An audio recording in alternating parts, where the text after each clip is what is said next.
Alrighty, good day everybody. I hope you are enjoying today and feeling amazing. I'm going to be doing something different here.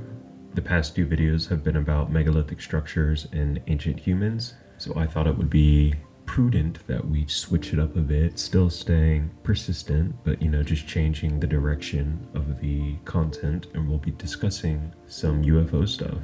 I think it's really interesting what's going on right now with more congressional hearings possibly coming up in the future. Yeah, this whole disclosure process is coming along pretty nice, and looks like by the end of the year we'll have definitive proof of their existence. To me, disclosure has already happened though, because the president already signed the UAPDA bill that was put into the NDAA, written up by Senate Majority Leader Chuck Schumer and Mike Rounds. The initial bill that they wrote was 64 pages and was blocked by the DoD from Mike Turner and Mike Rogers, who are both funded by the military-industrial complex. They blocked this bill by opposing it at first and then putting in some very sociological issues. Like, I think one of them was something to do with like birth control in the military, and there was another thing of like gay rights or something like that in the military. I don't know. It was something to upset the other team, so to speak, right? Like the Democrats, so that they would not be able to pass this, because the whole UAP issue is a bipartisan issue. Everybody supports it. This is like one of the only things that have ever been written up that there's support on both sides, just not from the DoD or the military-industrial complex. I mean, not really surprising, right? If you ask me, it's like, well, of course they don't want this stuff to come out, because in the initial UAPDA bill, it was written that the government would have intimate domain over any technology or biologics that have been gathered from this phenomena.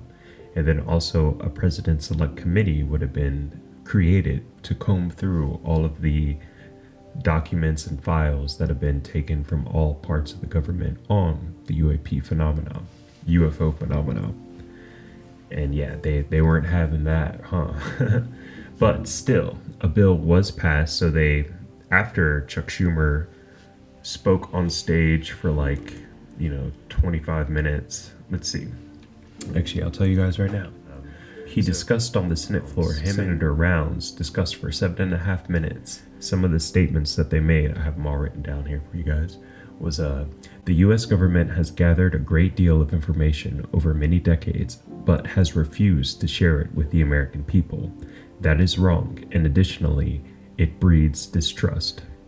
We've also been notified by multiple credible sources that information about UAPs has also been withheld from Congress, which, if true, is a violation of the law, which requires full notification of the legislative branch, especially as it relates to the 4 congressional leaders, the defense committees, and the intelligence committees.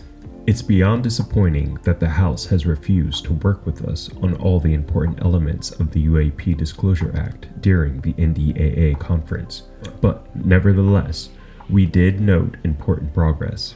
For the first time, the National Archives will gather records from across the federal government on UAPs and have a legal mandate to release those records to the public when appropriate. This is a major win on government's transparency for UAPs.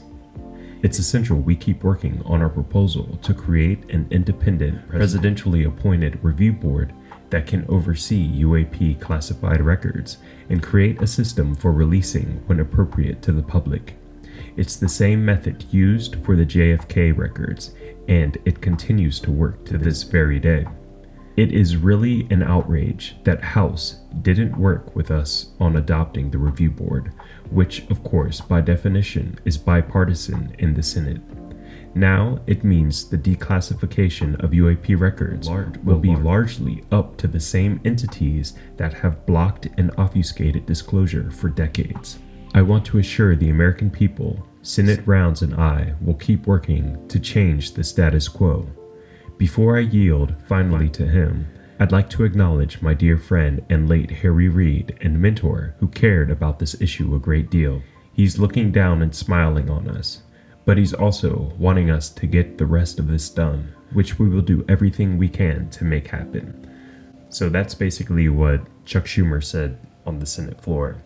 And I think it's really cool that the late Senator Harry Reid, who passed away, was a great friend of Schumer. So it's like, not only is Schumer doing this for the American people, but he's doing it for his friend who passed away, who basically started this disclosure process. So it's like, dude's got some fire under his ass, you know what I mean, to get this disclosure thing going. And that's cool.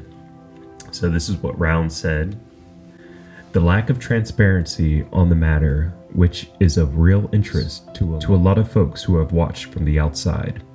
We wanted to take that same approach about how we dispel misinformation about UAPs and unidentified flying objects.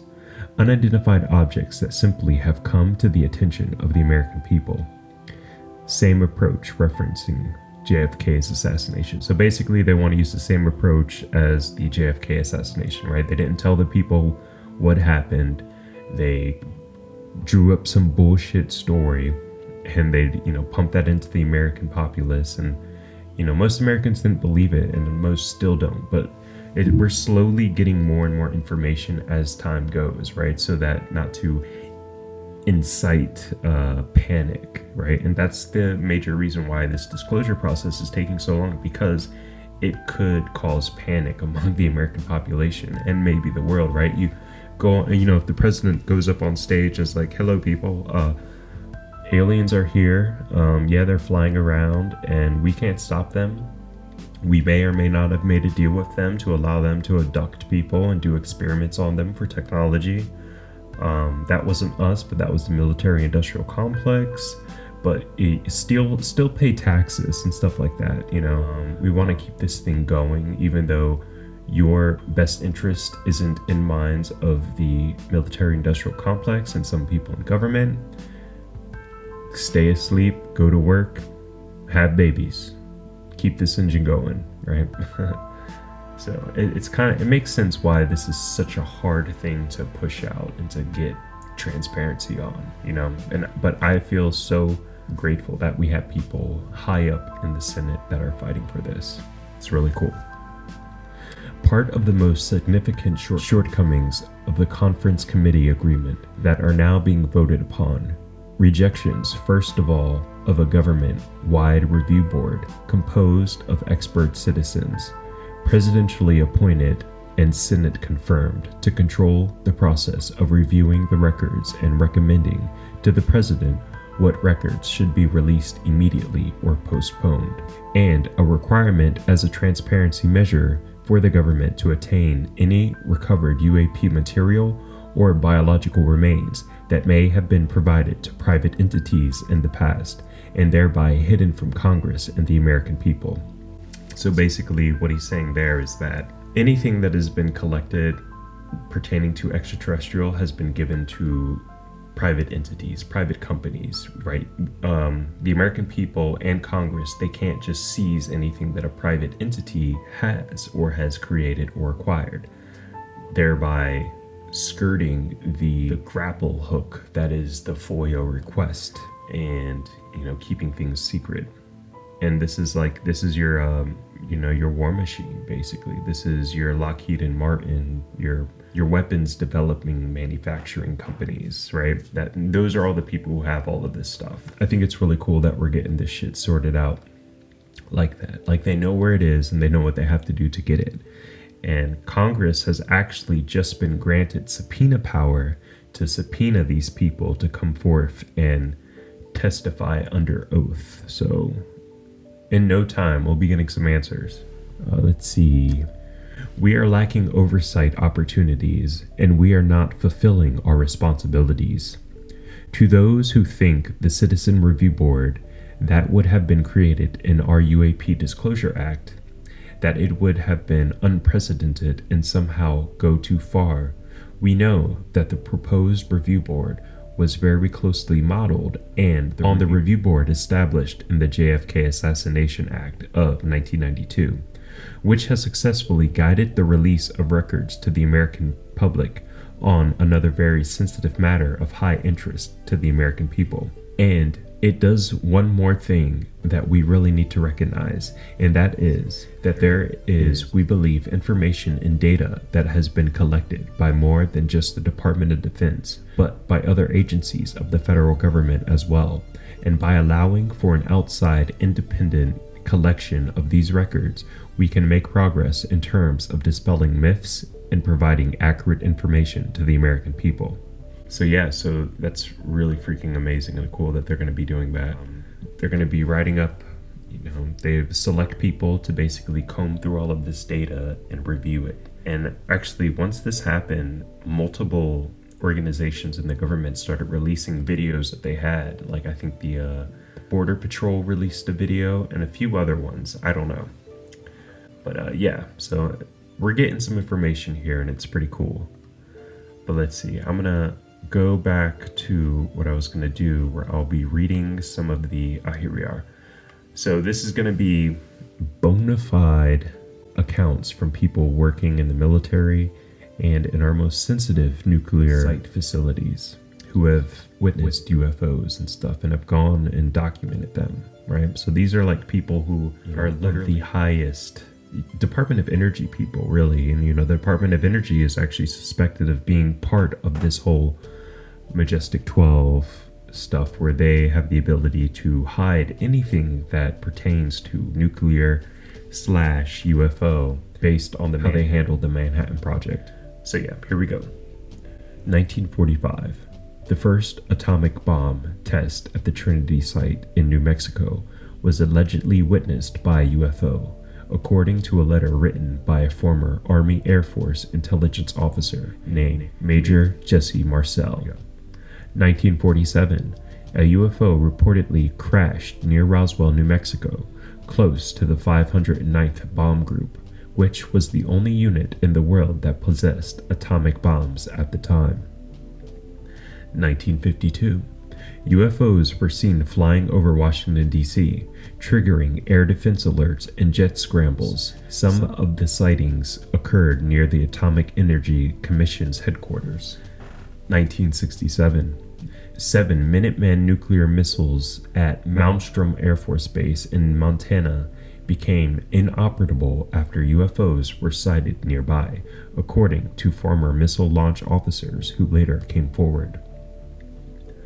1975, a series of UFO intrusions at U.S. and Canadian air bases, some of which stored nuclear weapons, prompted investigations by the North American Aerospace Defense Command, NORAD. 1980, U.S. Air Force personnel at RAF Bentwaters in England encountered a UFO that landed in a nearby forest. The base was reportedly storing nuclear weapons in violation of a treaty with Britain. So that's a base that was suspected of hiding nuclear weapons. Most likely true, right? And there was a UFO there. Thanks, UFOs, for shedding some light on that one, right? Let's see. 1982, a Soviet military base near Bylakovich, Ukraine, experienced a malfunction of its nuclear missiles after a UFO hovered over the launch control facility, according to former officers who later revealed their story. 2010, several Minuteman nuclear missiles at F.E. Warren Air Force Base in Wyoming temporarily lost communications after a large cigar-shaped UFO was seen in the area, according to former missile launch officers who spoke to the press. Damn. Oh shit. 2015. A UFO was detected by radar and seen by pilots near the USS Theodore Roosevelt, a nuclear-powered aircraft carrier off the coast of Florida. The incident was investigated by the Pentagon's ATIP program, and I'm pretty sure we got some video of that one. 1976. Iranian Air Force pilots encountered a UFO over Tehran that jammed their instruments and weapon systems, preventing them from firing at it. The UFO also reportedly disabled the electrical systems of a nearby nuclear facility. God damn. This shit's just crazy, man. 1989.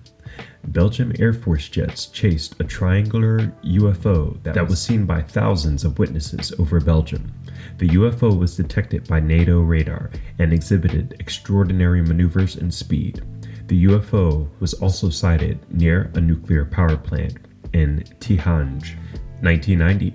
A large triangular UFO hovered over a nuclear weapons storage area in RAF Woodbridge in England, where the famous Rendlesham Forest incident occurred 10 years earlier. The UFO was seen by multiple witnesses, including the base commander, and was captured on film. 1994. A UFO flew over the restricted airspace of the Cape de la Houge nuclear power plant in France, triggering an alert and a jet scramble. The UFO was tracked by radar and witnessed by pilots, who described it as a luminous sphere that changed colors and size. Wow. Maybe plasma? I think that's another interesting thing, how this whole thing of plasma entities that are existing in space and can interact with our atmosphere is now just coming out. NASA and other organizations have had video and footage. They've actually conducted experiments with these things where they dragged a mile-long wire that was charged with electromagnetic energy to attract these plasmoid beings, and they got video of them, and some of these beings are a mile long. It's crazy. And they've had this information for so long, and they're only now just showing us this. There's a new kind of intelligence that is a plasma being or something like that. It's super strange, right? And this also makes you think, could the sun be alive? I'll do a video on that too, because it's pretty crazy, you know what I mean? It's pretty cool, actually, pretty cool. It reminds me of the Deep Space Nine wormhole entities, if you guys are privy to that at all. Maybe these beings are just existing on a higher plane of existence, right? Who knows? All right, let's go. 2004. The USS Nimitz carrier strike group encountered a fleet of UFOs that were dubbed the Tic Tac objects due to their shape and appearance. The UFOs demonstrated advanced capabilities such as hypersonic speed, instantaneous acceleration, and cloaking. The UFOs were also near the San Clemente Islands nuclear power plant. So these craft can cloak.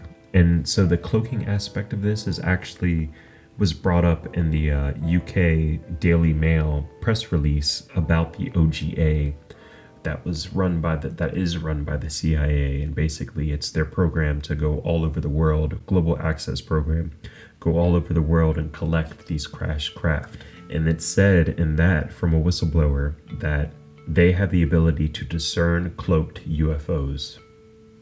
Bro, so cool, so amazing. 2007. A UFO was spotted near the Pelindaba nuclear research facility in South Africa, where highly enriched uranium was stored. The UFO was described as a bright green light that hovered and moved erratically. The incident coincided with a security breach at the facility, where intruders attempted to access the uranium vault.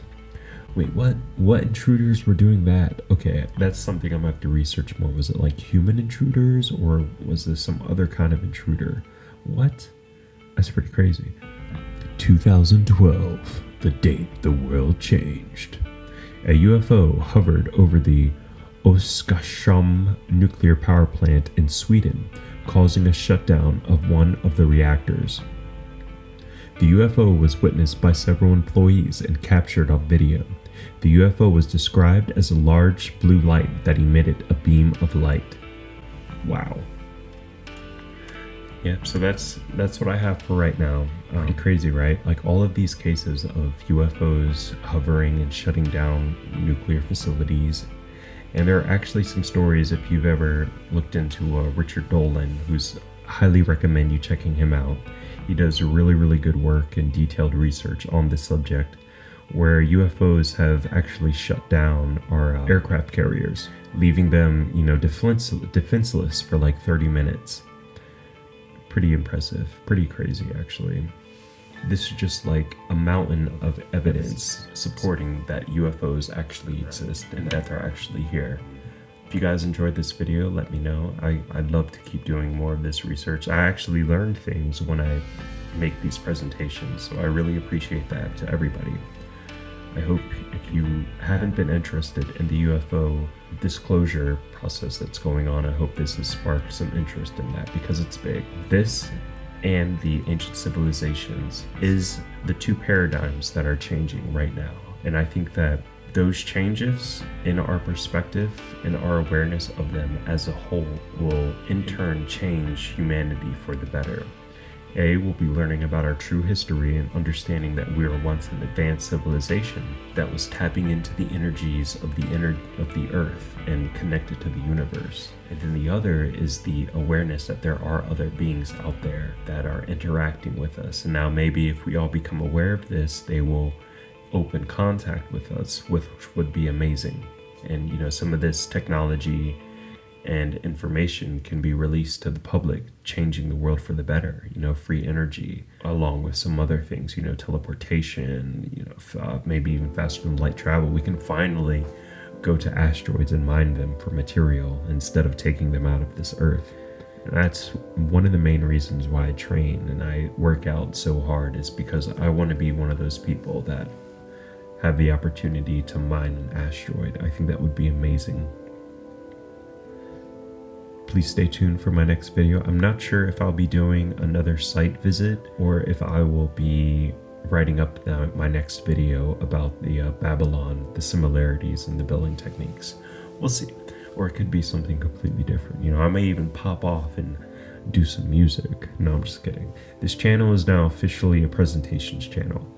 If you think that I should erase all of my other videos or hide them, let me know. But for me personally, I think it's pretty cool to just have that there, this is me, and then all of a sudden, learning this information, that change happened, and it was like a light bulb went off in my head, and I was like, I need to get this information out. It literally almost feels like I'm being guided to do this. It's pretty crazy, actually. I have such a passion and a burn to just teach this to people.